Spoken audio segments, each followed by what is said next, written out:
The alley still smelled of gunpowder when they said Benny Carter's name like it was nothing 19 and bleeding. Harlem waited for Bumpy Johnson to explode. He didn't. He walked slow, certain into 48 hours of pressure.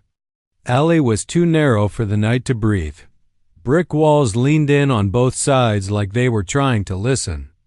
A single street lamp hung above the mouth of it, yellow, tired, and flickering the way a man's eyelids flicker when he refuses to sleep.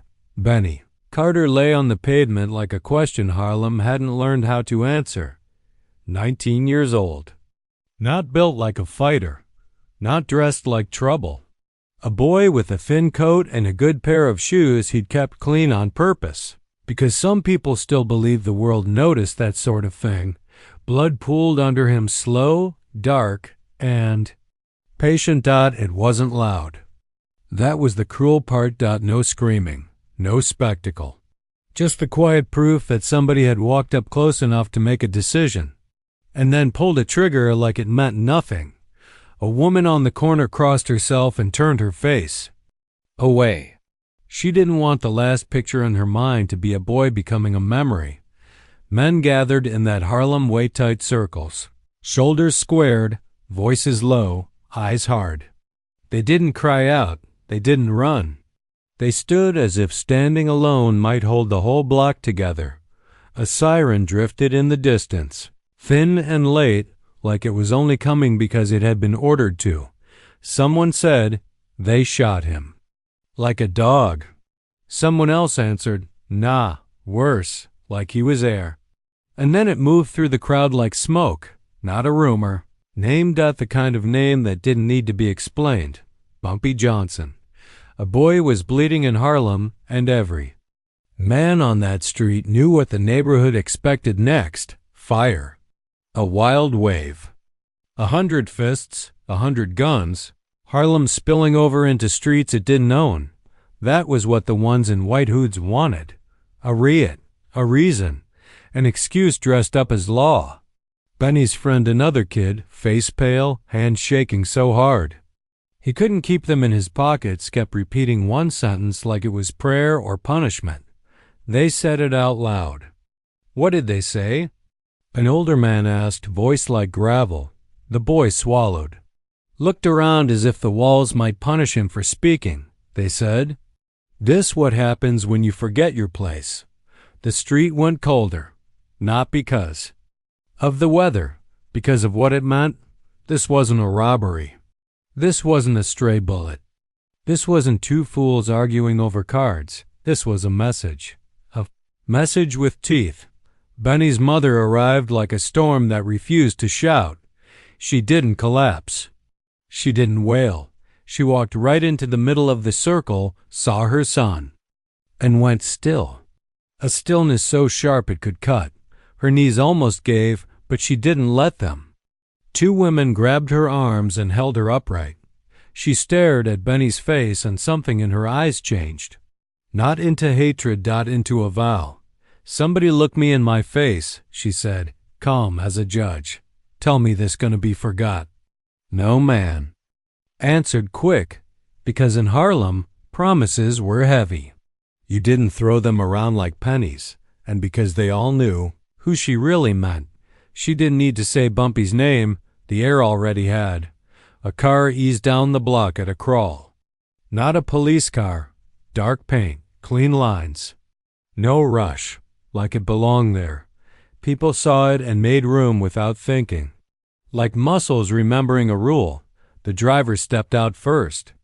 A man in a plain coat, quick eyes. He scanned faces, corners, rooftops, not for drama, for certainty. Then Bumpy Johnson stepped out of the back seat. He didn't come like a king, he came like weather, hat low, coat buttoned, hands bare, not hidden. His posture said he wasn't afraid of what the night might offer him. He moved through the crowd as if it parted because it understood something old. This man did not need permission. Men spoke his name in murmurs. Others didn't speak at all, because speaking felt like weakness in front of that kind of control. Bumpy didn't look at the walls. Didn't look at the faces searching him for anger. He looked at Benny Dot, and he looked for a long time, not the look of a stranger shocked by violence. The look of a man measuring an insult, because that was what this was, not just murder. An insult to Harlem itself. Bumpy crouched down slowly, careful of the blood, careful of the boy's body. Like respect was something you showed even in the worst moment. He didn't touch Benny at first. He listened. There were noises people didn't notice until they were quiet enough to hear them. The faint scrape of shoes shifting, the rattle of Adolov. A distant train, the rustle of a woman's scarf as she dabbed her eyes. Then he spoke low, controlled, like he didn't want the walls to steal his words. Who was with him?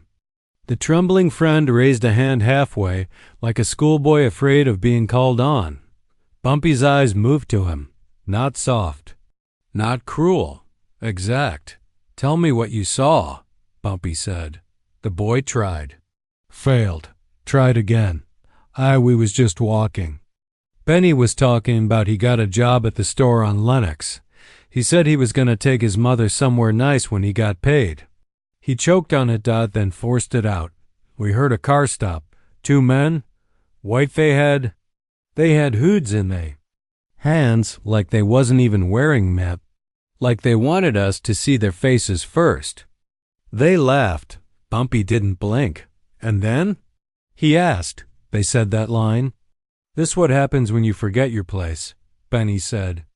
Benny said, my place is right here. The kid's voice cracked. And then they shot. Him, 1 time, just 1, like they practiced it. A murmur rose, anger starting to heat up. Bumpy lifted his hand, not high. Not dramatic. The sound died. That was power. Not in shouting. In being obeyed before a man. Finished breathing. Bumpy stood and looked at Benny's mother. She stepped forward, refusing to be held now. Her eyes were wet but steady. Bumpy nodded once. A nod that carried weight. I'm sorry, he said quietly. It wasn't a performance. She asked. The men around them leaned in without leaning. The whole block held its breath. They wanted blood. They wanted to see. Bumpy Johnson become the thing the newspapers always painted him as. Bumpy looked at the gathered faces. Young men with fists already tightening. Old men with weary anger. Women with fear sitting behind their eyes like a candle behind glass. Then he looked back down at Benny. And when he spoke again, he said, a pause. And I'm gonna do it clean. Somebody behind him muttered, clean don't bring him back. Bumpy didn't turn around. He didn't have to. He said, if I do this wrong, I bury more mothers. That sentence landed heavier than any threat. He stepped closer to Benny's. Mother again. Go home, he told her, respectful, firm. Tonight you don't stand in the street. Tonight you don't let your grief get stolen by men who want us wild. Her jaw tightened. You think I'm scared?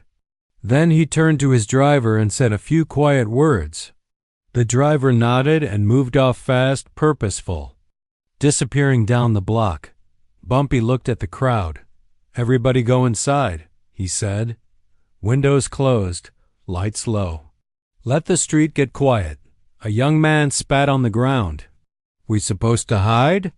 Bumpy's gaze slid to him like a blade. Drawn slow. You ain't hiding, Bumpy said. You waiting. There's a difference. The young man's mouth opened. No words came out. Bumpy took one last look at Benny Carter, as if committing the shape of the boy to memory. Then he placed his hat back on his head, straightened his coat, and walked out of the alley the same way he came in, not rushing, not panicking. Like the night belonged to him. Harlem watched him go, and the street stayed silent behind him, not because they weren't angry, because Bumpy Johnson had just told them exactly what this was going to be. Not a riot, not a tantrum, a judgment. And the clock on that judgment started now quietly, ticking through 48 hours.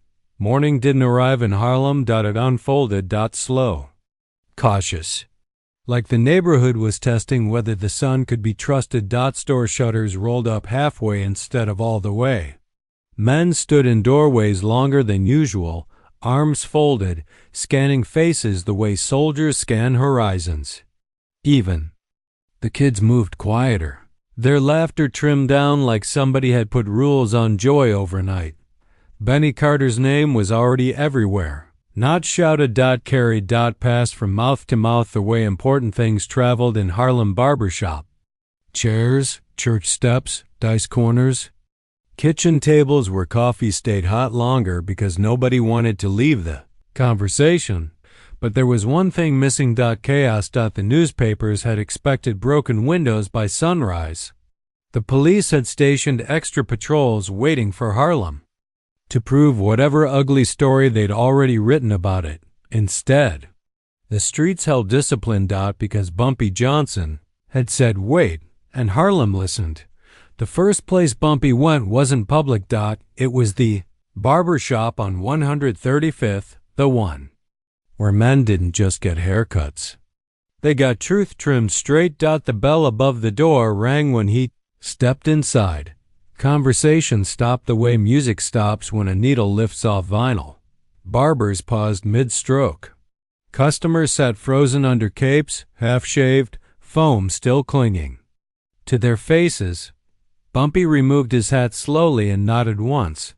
"Morning," they answered together, low, respectful. "Morning, Bumpy." He didn't sit right away.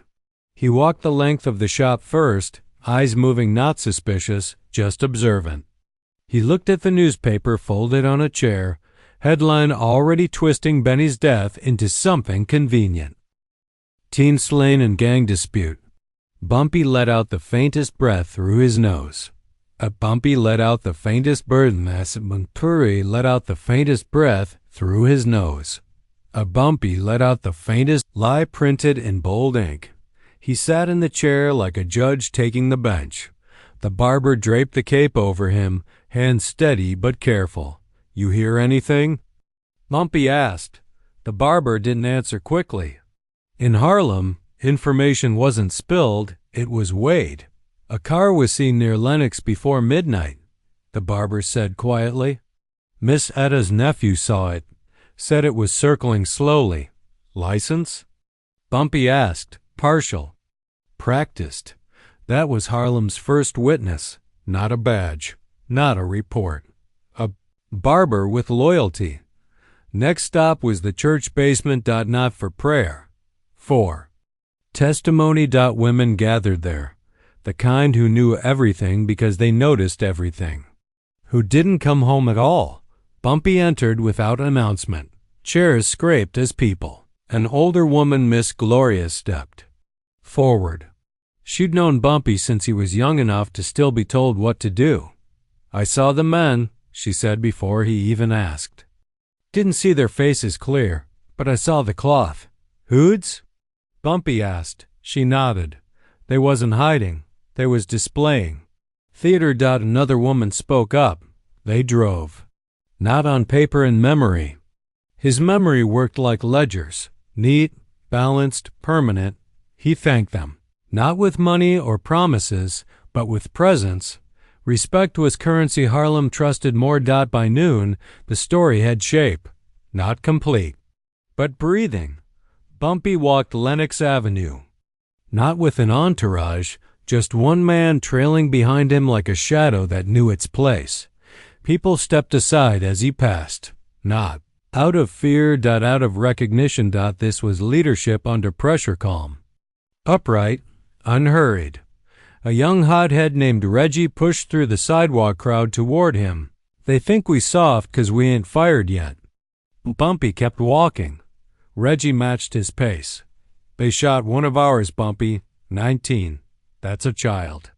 Bumpy stopped, turned slow, looked at Reggie. The way a teacher looks at a student who's about to fail his own future. "You know why they did it?" Bumpy asked. Reggie blinked. "'Cause they hate us." "That's the surface," Bumpy said. "I'm asking why now." Reggie didn't answer, because he didn't know. Bumpy stepped closer, not threatening. Instructive. "They want you loud," Bumpy said. "They want broken glass, fires, So police roll in heavy, lock up every black man with shoulders wide enough to look dangerous. Reggie's jaw flexed. So we just do nothing? He said. Bumpy's voice dropped lower. I didn't say nothing. I said discipline. That word hit harder than a slap. You strike too fast, Bumpy continued. You punish the wrong men, and the right ones walk proud. Reggie exhaled slow, anger still burning but now caged. Bumpy placed a hand briefly on his shoulder. That boy deserves precision, not noise. Reggie nodded once. Lesson received. By afternoon, Harlem itself had become an investigation. Shoeshine boys reported strange cars. Doorman described unfamiliar faces asking quiet questions. Bartender mentioned two white men drinking too comfortably. The night before laughing too loud, like men who thought the room belonged to them. Each piece came to Bumpy. Not demanded. Given. Because Harlem trusted him to carry grief without wasting it. Late day, Bumpy returned to his office above the numbers. Operation a modest room, tidy, disciplined. Nothing flashy. Maps on walls. Lists in drawers. Control in every inch. His closest men gathered silent, waiting. Bumpy placed the folded license note on the desk. Find the car, he said. One man nodded and left immediately. No questions. Another spoke carefully. Police asking if you got statements. He said, that's new. A faint ripple of restrained humor moved through the room. Gone quick. Then Bumpy's tone sharpened. Listen close, he said. Nobody moves without my say. Nobody retaliates. Anybody fires a gun tonight answers to me before God. The wait. Silence sealed the order. Night came again, but this time Harlem was different. Not shocked. Focused. Windows glowed dim behind curtains. Conversations hummed low behind walls. Men who normally played cards stayed home sharpening patience instead of knives. Benny Carter's death had not made Harlem reckless. It had made it united, and at the center of that unity sat Bumpy Johnson alone. At his desk, hat off, sleeves rolled slightly, reviewing names, routes, patterns. He wasn't thinking about revenge. He was thinking about outcome, because revenge was loud. But justice, the kind that lasted, required quiet architecture. A knock came at the door. One of his men stepped in. We found the car. Bumpy didn't react outwardly. Where? Garage up near Riverside. Rented under a fake name. But the mechanic recognized one of the drivers. Said he seen him at rallies upstate. KKK territory. The room's temperature dropped without a breeze. Bumpy stood slowly, buttoned his coat, placed his hat back on his head. 48 hours had started with a body in an alley. Now they had. Direction. Not chaos. Direction. He moved toward the door, then paused long enough to say one sentence over his shoulder. We ain't starting a war. A beat. We ending a message. The garage sat near Riverside like it didn't belong to the city, too. Quiet. Too clean. The kind of place that closed its doors early and asked no questions when cash spoke louder than paperwork. A single overhead bulb burned above the entrance, casting a cone of pale light that made shadows look longer than they were. Bumpy Johnson arrived just after midnight. No parade. No convoy. One car. Two men with him, both silent, both disciplined enough to understand that noise tonight would be a mistake. He stepped out and looked at the garage door without moving closer. He studied it the way a chess player studies a board, not for what was visible, but for what was waiting to happen next. You sure? He asked his man quietly. The man nodded. Mechanic closed up early. Said the car been inside since afternoon. Nobody come back for it. Bumpy's eyes moved to the windows. Dark, but not empty dark. There was presence inside, the kind you felt in your bones more than saw. He didn't walk forward yet. Instead, he spoke low. Listen to the silence. Metal, but here. Nothing. Silence placed on purpose. Somebody wants us walking in blind, Bumpy said. He turned slightly. We don't oblige traps. They didn't storm the garage. They didn't touch the door. They got back in the car and drove off just as quietly as they came, because Bumpy understood something hot-headed men didn't. If the enemy sets bait, patience starves them. By morning, word reached him another way, not through Harlem, through men who never admitted they spoke to him. Well-dressed intermediary arrived at Bumpy's office, gray suit, soft shoes, nervous hands that kept adjusting. Cufflinks he didn't need to adjust. He closed the door behind him carefully. Mr. Johnson, the man said. I come as... Bumpy didn't offer him a seat. Concerned parties didn't deserve comfort. Speak your concern, Bumpy said. The man cleared his throat. There are groups outside the city. They believe tensions are high. They're anticipating escalation. Bumpy leaned back slightly, studying him. You mean the Klan, he said plainly. The man hesitated. Yes. Bumpy's gaze sharpened. They anticipating riots? The man nodded faintly. There are whispers that if Harlem erupts, state forces will intervene. Heavy intervention. Translation: they wanted an excuse to flood black neighborhoods with badges, batons, and prison wagons. Bumpy folded his hands slowly. And you here to warn me, he said. I'm here to advise restraint. A faint smile touched Bumpy's mouth, but it wasn't warm. You late, he said. Restraint already here. The man blinked, surprised. Bumpy leaned forward slightly, voice lowering. Tell your concerned parties something for me, he said. Harlem ain't taking the bait. Relief flickered across the man's face, but it didn't last long, because Bumpy hadn't finished. But make no mistake, we're not ignoring the hook either. The man swallowed. There was the balance. Calm, but not passive. Pressure came from inside Harlem, too. Not everyone had patience for strategy. Late afternoon, 3 young men stormed into Bumpy's office. Without appointment, faces tight with anger, grief turned into gasoline. They laughing at us, one said. Word is they celebrating upstate, saying we too scared to respond. Bumpy didn't raise his voice. Sit down. They didn't want to, but they did. That was authority. They killed a boy, another said. 19, Bumpy, that ain't. Business that's hunting, Bumpy nodded once. I know what it is. Then why we waiting? Silence settled heavy before Bumpy answered. Because they want you blind, he said. You fire wild, you hit whoever they put in front of. You and the real shooters disappear into hoods and alibis. The third man leaned forward. So what's the move? Bumpy's eyes hardened, not cruel. Surgical. The move, he said, is to make them feel watched without knowing where from. They exchanged looks, not fully understanding yet. Bumpy continued. You don't fight men like that with fists. You fightin' with pressure.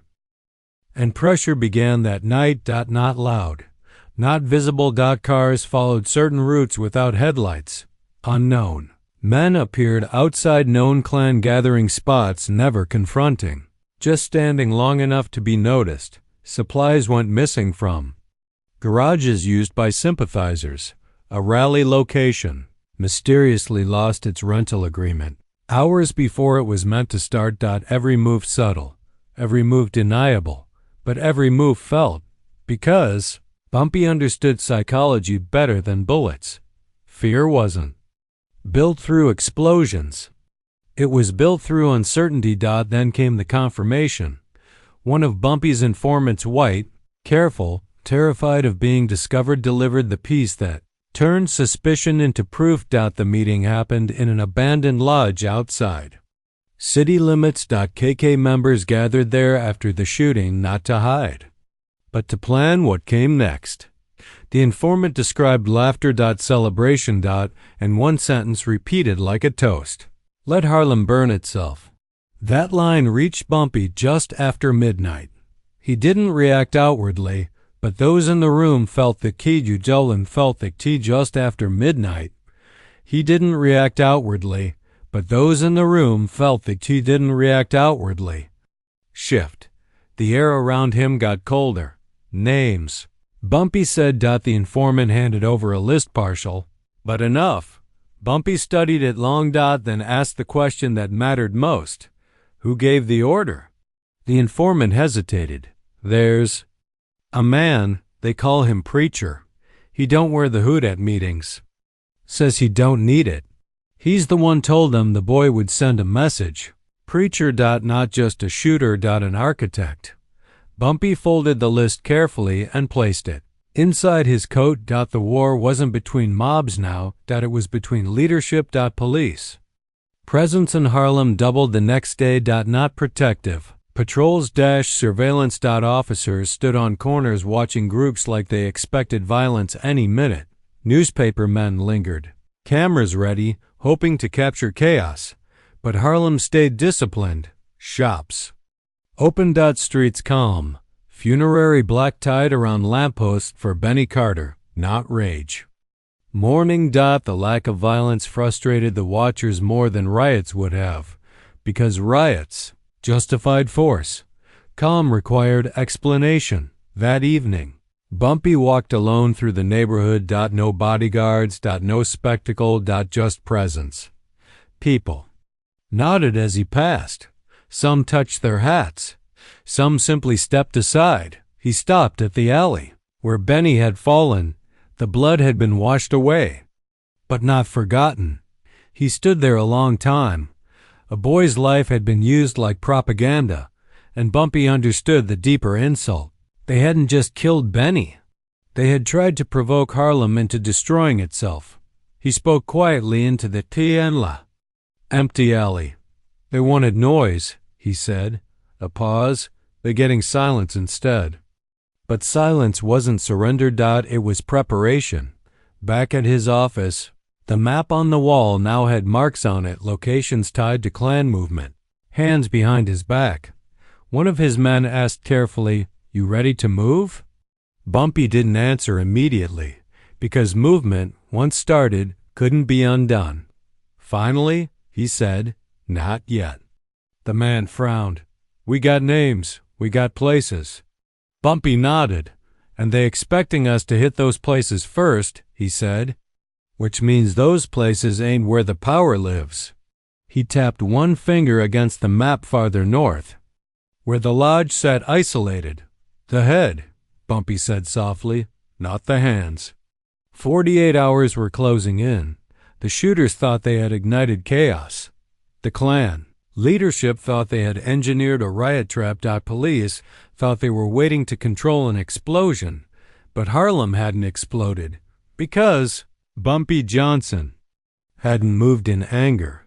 He had moved in design. And now the design was almost ready to be executed. He turned from the map and gave a quiet order. "Find Preacher." No shouting. No theatrics. Just inevitability placed into motion. The police didn't arrive in Harlem like protectors. They arrived like spectators. Squad cars lined Lenox Avenue before Sunrise Park, too neat, too visible, like they wanted to be photographed. Officers leaned against doors, arms folded, watching storefronts the way gamblers watch dice they hope will roll their way. They weren't there to stop violence. They were there to witness it, because violence would justify everything they already wanted to do. And Harlem knew it. Men walked slower past patrols. Women kept children close to their sides. Store owners kept radios low but tuned to news stations hungry for headlines. Still, nothing happened. No broken glass. No fires. Just quiet mourning and controlled anger. An atmosphere more disciplined than the uniforms expected. That discipline made the police uneasy because calm meant leadership. And leadership meant Bumpy Johnson. Late morning, a black sedan rolled down the avenue, recognizable, steady, unhurried. People on the sidewalks didn't rush toward it. They acknowledged it. Bumpy stepped out near a newsstand where newspapers hung like accusations. One headline read, "Gang Boss Silent After Teen Killing." He glanced at it once. Expression unchanged. Silence wasn't weakness. Silence was leverage waiting to be used. He moved down the sidewalk. Hat low, coat buttoned. His presence shifted the street's gravity without effort. But halfway to the corner, a uniformed sergeant stepped into his path. Deliberate, calculated. Cameras across the street lifted immediately. Flashbulbs. Ready. The sergeant spoke loud enough for everyone to hear. Well now, look who's taking a stroll. Bumpy stopped. Didn't step back. Didn't step forward. He simply looked at the man. The sergeant circled slightly, as if inspecting him. "You planning on keeping your boys under control, Johnson?" he asked. "Or we gonna have to do it for you?" The tone wasn't official. It was bait. The cameras edged closer. This wasn't policing. This was theater. Public humiliation designed to crack authority. Bumpy answered calm. "My neighborhood already under control." The sergeant smirked. "Funny. Don't look like your control stopped that boy from catching a bullet." A murmur rose from the sidewalk crowd, anger tightening shoulders. "Harlem." The sergeant stepped closer, invading space. "Maybe you losing your grip," he said. "Maybe folks realizing you ain't as powerful as they thought." Flashbulbs popped. Waiting for Bumpy to snap, waiting for one punch, one shove, one excuse. Bumpy held the sergeant's gaze without blinking. Silence stretched long enough to become uncomfortable. Then Bumpy spoke low, controlled. "You done performing?" he said. Bumpy tilted his head just enough to acknowledge the cameras, then asked the ones wearing hoods. He replied, that sentence cut through the staged moment like a blade. The sergeant's jaw tightened. "You got proof of that?" he challenged. Bumpy didn't answer, because proof wasn't something he handed to men who ignored it. He stepped around the sergeant, not touching, not rushing, and continued down the sidewalk. The cameras kept flashing, but the story they captured wasn't submission. It was composure under insult, and that unsettled the narrative they wanted. By afternoon, word of the confrontation spread faster than newspapers could print. Harlem discussed it, in quiet pride. They tried to embarrass him. He didn't even flinch. That's control. Respect grew heavier, not louder, just deeper.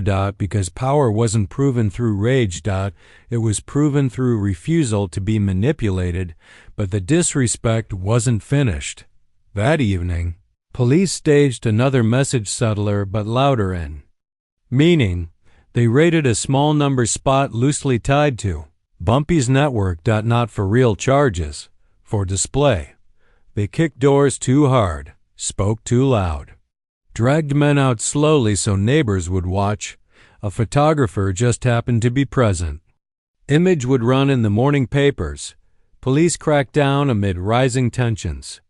A lie dressed as action. When word reached Bumpy, he didn't storm the precinct, didn't make calls. He adjusted his cuffs and thought. Because disrespect wasn't always answered head on. Sometimes you answered it by shifting ground under the insulter's feet. That night, certain doors across the city quietly closed. A warehouse that supplied police social clubs with liquor found its deliveries misrouted. A gambling debt owed to an officer's cousin was suddenly called in with interest. Bookmaker who regularly passed information to precinct detectives went silent. Applied where uniforms didn't expect it, because Bumpy understood something lawmen often forgot. Badges lived in the same city as everyone else, and cities ran on relationships, not just authority. Meanwhile, surveillance around Harlem increased even further. Plainclothes officers now lingered near barbershops, churches, corner stores, waiting for retaliation that refused to arrive. One detective approached Bumpy's office. Late evening. He wasn't hostile. He wasn't friendly either. He removed his hat when he entered. Mr. Johnson. Folks downtown worried you planning something." Bumpy sat behind his desk, hands folded. "Folks downtown should worry about who killed that boy. Some of us know it ain't your people." "A beat, but if anything erupts," the detective added, "they won't care about truth. They'll blame you anyway." Bumpy studied him. "You here to warn me?" "I'm here to say, if you handle it," he said. The detective exhaled, relieved. The next morning, the staged raid photo hit the papers. Police standing proud, Harlem framed as volatile. Bumpy read the article once, then folded it neatly and set it aside. He didn't react publicly. Instead, he sent 2 men north with instructions. So specific they required no repetition. Find preacher. Not harm him yet. Find him that observe him. Understand his routines. His guards, his arrogance, because arrogance always created openings. By late evening, the report returned. Preacher was holding a gathering at the lodge again, celebrating Harlem's restraint as cowardice. Laughing. Planning further provocations. When Bumpy heard that, he didn't show anger. He showed resolution, because public disrespect from police, from newspapers, from the Klan had now stacked high enough to require response, but not loud response, measured response, the kind that corrected narratives without creating chaos. He stood, buttoned his coat, and spoke the words that shifted the air in the room. 48 hours almost done. His men straightened instinctively. "No riots," he continued. "No stray blood. A pause. Just truth, delivered where it hurts." Outside, Harlem remained calm, lamplights glowing soft. Streets disciplined, grief carried quietly. But beneath that calm, movement had begun, and the men who staged disrespect badges and hoods alike were about to learn something the newspapers never printed. Bumpy Johnson didn't explode. He concluded. The second night didn't feel like revenge. It felt like procedure. Bumpy Johnson left Harlem the way a man leaves a courthouse, without haste, without ceremony, carrying the weight of judgment inside his coat. The car moved north through streets that changed their language as you climbed. Harlem's rhythm faded behind them. The air grew cleaner, colder, less human. Streetlights thinned out. Houses sat farther apart like they didn't trust their neighbors. The lodge stood back from the road, surrounded by trees that looked like they'd been planted to hide sins. One porch light burned, soft and confident, like the men inside believed they were safe. Bumpy sat in the back seat, hat low, hands still. No pep talk. No vows. His men didn't chatter because they understood. Tonight wasn't about bravery. It was about control.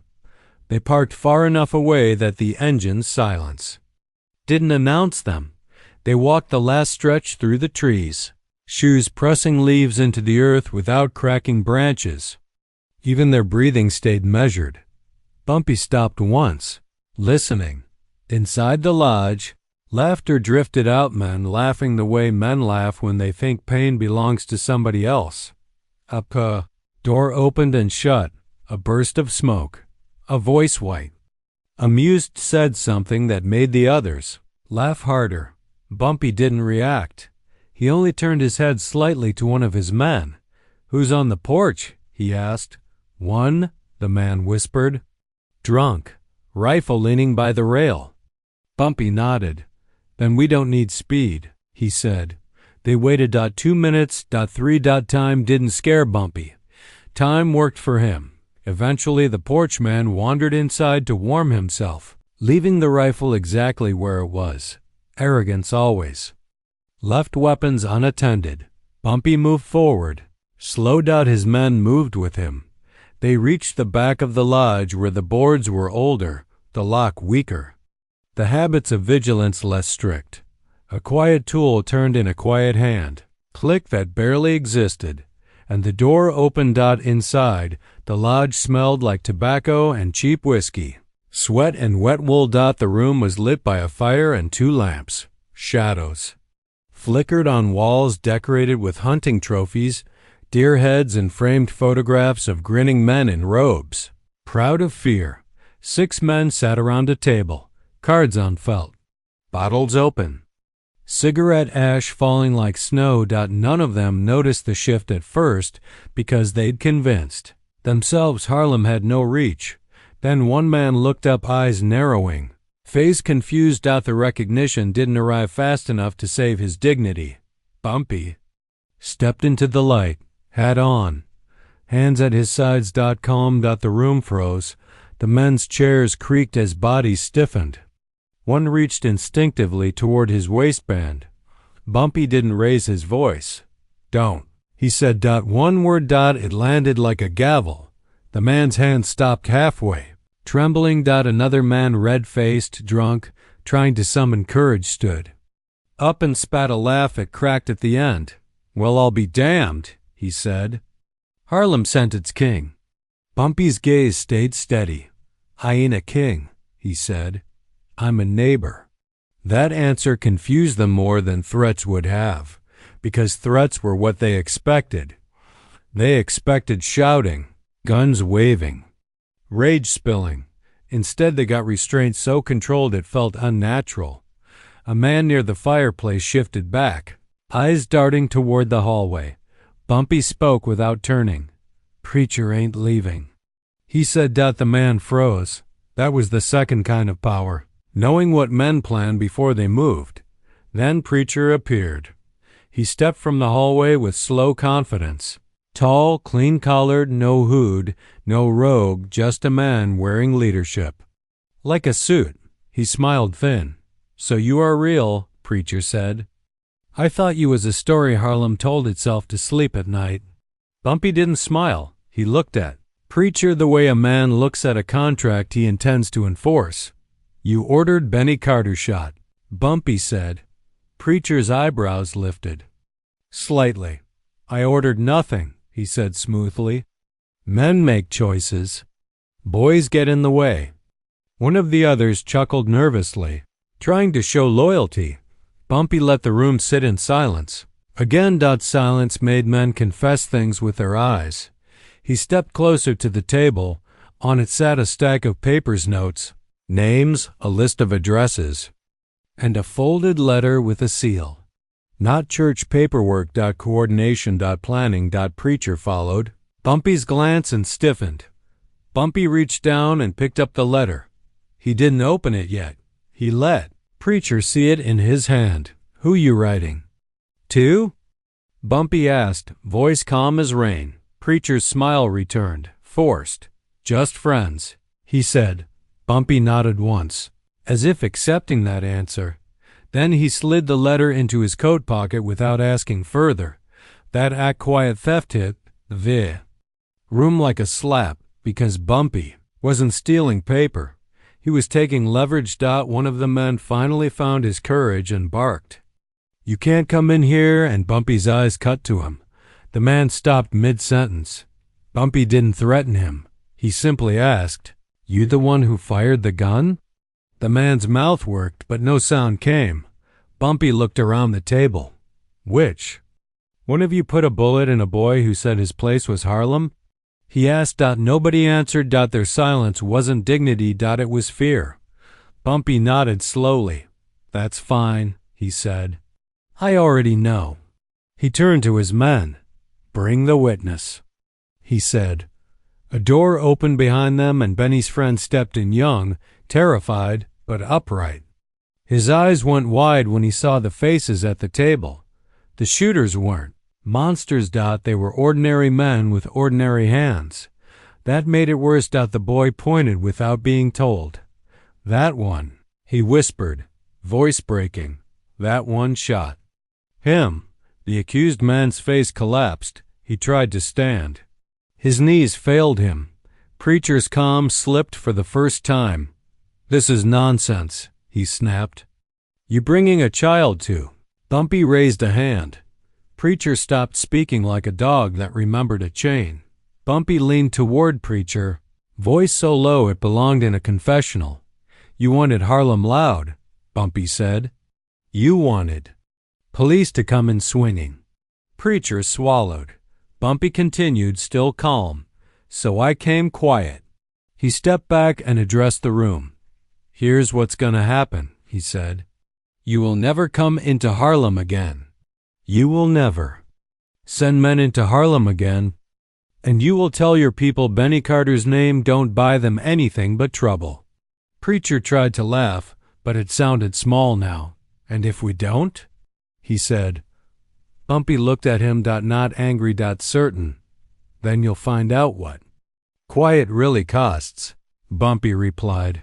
They didn't fire shots. They didn't spill blood on that lodge floor. They didn't give the police the riot. They were waiting to blame on Harlem. Instead. Bumpy walked out with something heavier than a body count. He walked out with proof. Names, letters, leverage. And by the time he returned to Harlem before dawn, something strange happened. The cops on the corners looked away, not because they didn't see him. Because they did. And they understood that whatever Bumpy Johnson carried back in his coat was bigger than their badges wanted to handle. The funeral didn't overflow into spectacle. It settled into Harlem like rain, steady, quiet, absorbed by every block it touched. Black coats lined the street, hats lowered, voices kept to whispers. That carried more respect than shouting ever could. Benny Carter lay inside a polished casket that looked too heavy for a 19-year-old life. His mother stood near the front, spine straight, grief held together by something stronger than tears. Bumpy Johnson arrived without announcement. No escort. No display. He walked the aisle alone, each step measured, each face he passed acknowledging him not as a ruler, but as a guardian who had answered when called. He stopped beside Benny's mother. No long speech. No promises dressed in pretty words. Just a quiet sentence meant only for her. It's handled. She studied his face, searching for exaggeration. She didn't find any. So she nodded once. That nod traveled farther than applause. Outside, Harlem stood shoulder to shoulder, not celebrating, not seeking vengeance, just unified in the understanding that a line had been drawn in blood and discipline. Benny Carter's name didn't become a rallying cry. It became a boundary. And from that day forward, anyone who thought Harlem could be provoked into chaos remembered what happened when Bumpy Johnson chose silence first and inevitability after.